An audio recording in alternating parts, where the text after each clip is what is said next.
2028ಗೆ ನಾನು ಚುನಾವಣೆಯಲ್ಲಿ ಸ್ಪರ್ಧೆ ಮಾಡಲ್ಲ. ಸಿದ್ದರಾಮಯ್ಯಕ್ಕೆ ರಾಜ್ಯ ರಾಜಕಾರಣದ ಒಂಟಿ ಸಲಗ ಅಹಿಂದ ವರ್ಗದ ಪ್ರಶ್ನಾತೀತ ನಾಯಕ ಸಿದ್ದರಾಮಯ್ಯ ಈಗ ಚುನಾವಣಾ ರಾಜಕೀಯಕ್ಕೆ ಗುಡ್ ಬೈ ಹೇಳಿದ್ದಾರೆ. ವರುಣದ ಹುಲಿ ಈಗ ಕಣದಿಂದ ಹಿಂದೆ ಸರಿಯುತ್ತಿರೋದು ಯಾಕೆ? ಮಂಡ್ಯದ ಮಣ್ಣಿನಲ್ಲಿ ನಿಂತು ಸಿದ್ದು ಹೇಳಿದ ಆ ಮಾತುಗಳ ಹಿಂದಿರೋ ಮರ್ಮವೇನು? ರಾಜ್ಯ ರಾಜಕಾರಣದಲ್ಲಿ ಹೊಸ ಸಂಚಲನ ಮೂಡಿಸಿರೋ ಆ ಬಾಂಬ್ ಸುದ್ದಿಯ ಕಂಪ್ಲೀಟ್ ರಿಪೋರ್ಟ್ ಇಲ್ಲಿದೆ ನೋಡಿ. ಇನ್ನು ಮತ್ತೆ 2028ಗೆ ನಾನು ಚುನಾವಣೆಯಲ್ಲಿ ಸ್ಪರ್ಧೆ ಮಾಡಲ್ಲ. ಕರ್ನಾಟಕ ಕಾಂಗ್ರೆಸ್ ಅಂದರೆ ಅದು ಸಿದ್ದರಾಮಯ್ಯ, ಸಿದ್ದರಾಮಯ್ಯ ಅಂದರೆ ಅದು ಕಾಂಗ್ರೆಸ್ ಅನ್ನುವಂತಾಗಿತ್ತು. ಆದರೆ ಈಗ ಟಗರು ಕಣದಿಂದ ಹಿಂದೆ ಸರಿದಿದೆ.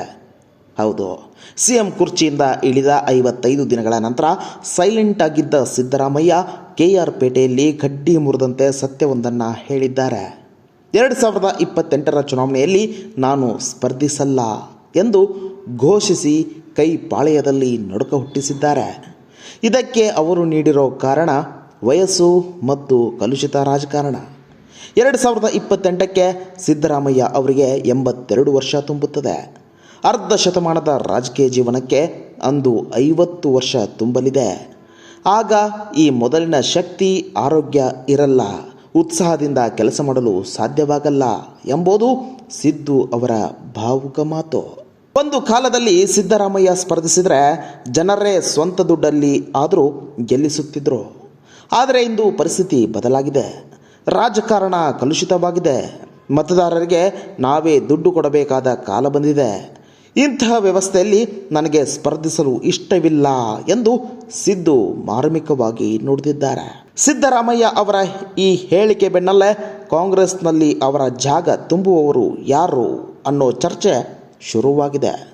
ಈ ನಡುವೆ ಸಿದ್ದರಾಮಯ್ಯ ಅವರ ಮೊಮ್ಮಗನ ಹೆಸರು ಕೇಳಿಬರುತ್ತಿದ್ದು, ಮುಂದಿನ ಪೀಳಿಗೆಗೆ ಹಾದಿ ಮಾಡಿಕೊಡಲು ಸಿದ್ದು ಈ ನಿರ್ಧಾರ ತಳೆದಿದ್ದಾರಾ ಎಂಬ ಪ್ರಶ್ನೆ ಕಾಡುತ್ತಿದೆ. ಇನ್ನೊಂದೆಡೆ HC ಬಾಲಕೃಷ್ಣ ಅವರ ಹೇಳಿಕೆಯೊಂದು ಕಾಂಗ್ರೆಸ್ನಲ್ಲಿ ಭಯದ ವಾತಾವರಣ ಸೃಷ್ಟಿಸುತ್ತಿದೆ. ಅದೇನು ಅಂತ ನೀವೇ ನೋಡಿಬಿಡಿ. ಸಿದ್ದರಾಮಣ್ಣ ಹಿಂದೆ ನಮ್ಮ ಪಕ್ಷಕ್ಕೆ ಕಷ್ಟ ಆಗ್ಲಿಲ್ಲ. ಸಿದ್ದರಾಮಣ್ಣ ಅವಶ್ಯಕತೆ ಇದೆ. ನಮ್ಮ ಪಕ್ಷದ strong pillar Siddaramanna. Without Siddaramanna there is no Congress. ಅವ್ರು ವಿಶ್ಲೇಷಣೆ ಕೂಡ ಮಾಡಿದ್ದಾರೆ. ಆವಾಗ ನಾನು ಫಸ್ಟ್ ಚುನಾವಣೆಗೆ ಬಂದಾಗ ನನಗೆಲ್ಲ ದುಡ್ಡು ಕೊಟ್ಟು ಗೆಲ್ಲಿಸ್ತಿದ್ರು.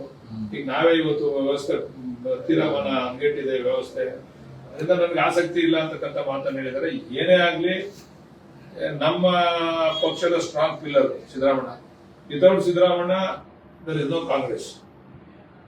ಕಾಂಗ್ರೆಸ್ ಶಕ್ತಿಯುತವಾಗಿರ್ಬೇಕು ಅಂತಂದ್ರೆ ಸಿದ್ದರಾಮಣ್ಣ ಅವರ ಆಶೀರ್ವಾದ ನಮ್ಮ ಪಕ್ಷಕ್ಕೆ ಬಹಳ ಮುಖ್ಯ.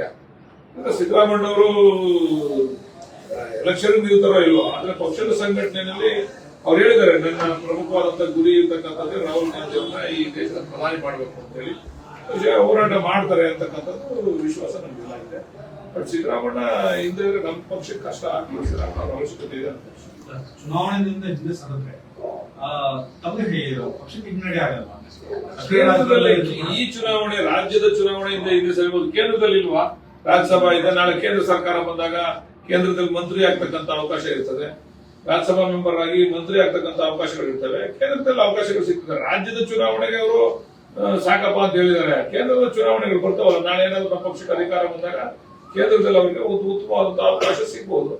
ಸಿಎಂ ಬದಲಾವಣೆಯಾದ 2 ತಿಂಗಳಲ್ಲಿ ಸಿದ್ದು ಈ ನಿರ್ಧಾರ ಪ್ರಕಟಿಸಿರೋದು ಹಲವು ಅನುಮಾನಗಳಿಗೆ ಎಡೆ ಮಾಡಿಕೊಟ್ಟಿದೆ.